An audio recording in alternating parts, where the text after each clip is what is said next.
수신료 징수 방법에 대해서는 국회가 스스로 결정해라, 즉 입법사항이다라고 해석을 했어요. 판단을 했어요. 헌재가. 그런데 이런 판단에 이견이 없으시다면 수신료 징수 방법을 시행령을 통해서 큰 폭으로 개정하는 거, 이거는 국회 입법권을 침해하는 거죠? 의원님, 제가 원론밖에 말씀 못 드리겠는데 어쨌든 법 전체의 취지와 내용, 조항의 문헌 등을 고려해서 위임된 범위 내에서만 시행령. 그게 맞는 거죠? 예, 그렇습니다. 상위법을 무시한 이 시행령 개정에는 동의가 안 되는 건 맞죠? 예, 어쨌든 위임입법 금지 원칙은 충실히 관철되어야 합니다. 제가 원론적으로 말씀드린다면 위임입법 금지 원칙은 우리 법질서에서 굉장히 중요한 원칙입니다.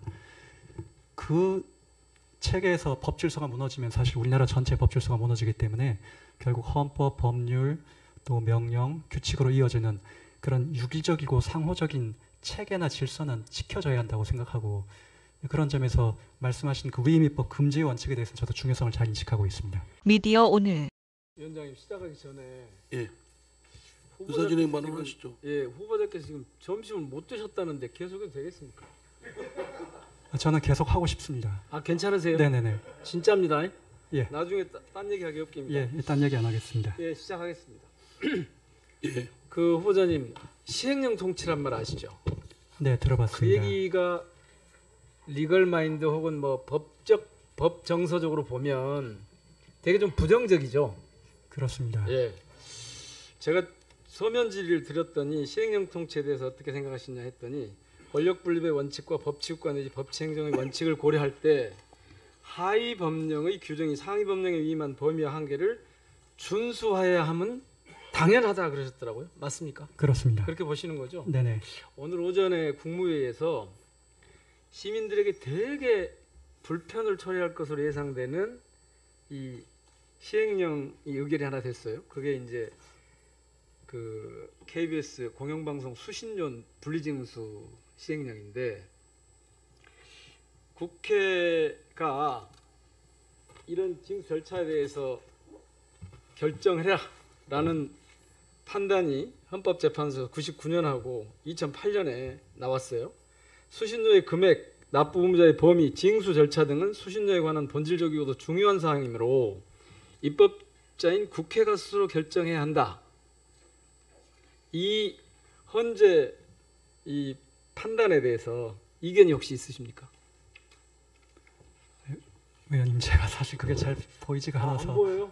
네. 네. 아니, 그냥 금방 읽어드린 대로 해요. 저쪽 한번. 네네네. 자, 그러니까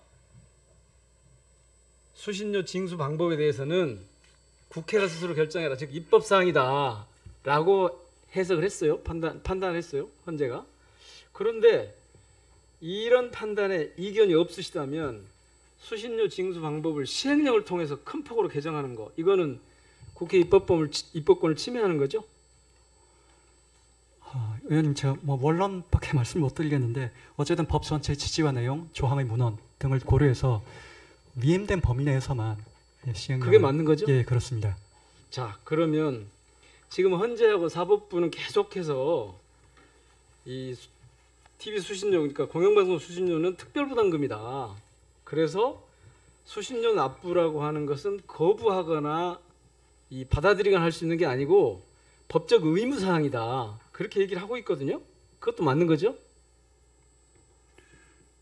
그런데 지금 저 시행령을 바꾸면서, 함부로 바꾸면서 납부 선택권을 국민들에게 돌려드리는 겁니다라고 하는 거는 위법적인 거죠. 즉, 한번 여쭤볼게요. 법률상의 의무이고 이걸 이행하지 않으면 가산금도 붙거나 과태료도 납부를 해야 되는데, 이렇게 이 방송통신위의 설명 그 배포 자료에 보면 수신료 분리고지 이후에 체납이 이제 대거 발생할 거로 그렇게 예상을 보통 하거든요. 이 강제 집행에 대해서 방통위원장이 우리가 승인권을 갖고 있다. 그래서 이거를 마치 그냥 지나가도 될 것처럼 그렇게 지금 홍보를 하고 있어요. 자, 강제 집행에 대한 방통위원장의 사전 승인 권한, 이것은 기속입니까? 재량입니까? 재량이 아니고 기속이죠. 이 법에 따르면. 의원님, 제가 사실 자세히 들여다보지 못 하셨군요. 예, 즉답을 드리기가 조금. 하여튼 상위법을 무시한 이 시행령 개정에는 동의가 안 되는 건 맞죠? 예, 어쨌든 위임위법 금지 원칙은 뭐 충실히 관철되어야 그렇죠. 합니다. 한 가지 사례를 더 들어볼게요.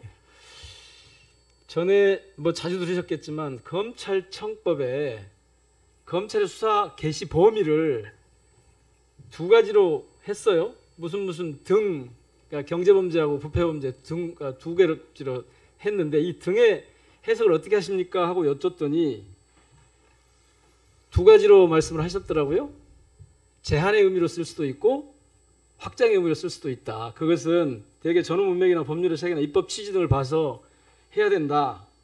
그런데 지금 검찰청법을 개정하면서 이 입법 취지를 설명한 제한 이유를 보면 검사가 수사를 개시할 수 있는 범죄의 범위에서 공직자 범죄, 선거 범죄, 방위사업 범죄, 대형 참사 등 4개 범죄를 제외한다라고 돼 있단 말이에요. 잘 아실 거예요. 이거는 등을 제한의 의미로 해석했다는 거죠. 입법 취지에 그렇게 돼 있는 거죠. 네, 뭐 그렇게 해석할 수도 있겠습니다. 에이, 그냥 어물쩍 하실 게 아니고. 예. 그래서 사실은 이걸 둘러싸고 되게 검찰에서 이 법무부가 시행령을 확대 해석해서 법제를 위법하다라고 하는 데 대한 후보자의 견해를 좀 말씀을 해주십시오. 됐습니다. 요것만. 네, 뭐 제가 좀 원론적으로 말씀드린다면 위임위법 금지 원칙은 우리 법질서에서 굉장히 중요한 원칙입니다. 그 체계에서 법질서가 무너지면 사실 우리나라 전체 법질서가 무너지기 때문에 결국 헌법, 법률, 또 명령, 규칙으로 이어지는 그런 유기적이고 상호적인 체계나 질서는 지켜져야 한다고 생각하고 그런 점에서 말씀하신 그 위임위법 금지 원칙에 대해서 저도 중요성을 잘 인식하고 있습니다. 예, 수고하셨습니다.